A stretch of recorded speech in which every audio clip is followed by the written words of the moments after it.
নমস্কার বন্ধুরা, সবাই কেমন আছো? আশা করি খুব ভালো আছো।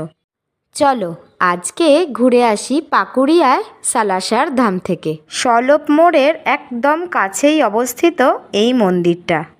রাজস্থানের সালাসার টেম্পেলের আদলেই তৈরি করা হয়েছে এই মন্দিরটা। মন্দিরে প্রবেশ করার আগেই রয়েছে প্রসাদ কেনার ব্যবস্থা। মন্দির জুড়েই রয়েছে মনোমুগ্ধকর স্থাপত্য শিল্প। এটি হলো হনুমানজির মন্দির।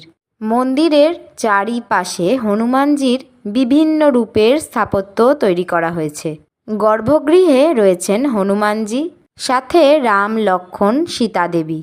স্থাপত্য শিল্পের পাশাপাশি মন্দিরটাকে সাজিয়ে তোলা হয়েছে বিভিন্ন সুন্দর সুন্দর ছবি দিয়ে, সাথে আলোকসজ্জাও দেখার মতো।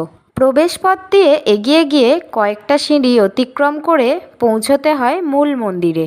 ভগবান দর্শন করে সিঁড়ি দিয়ে নিচে নেবে মূল মন্দিরের গ্রাউন্ড ফ্লোরেই দেখা যাবে আর একটা মন্দির।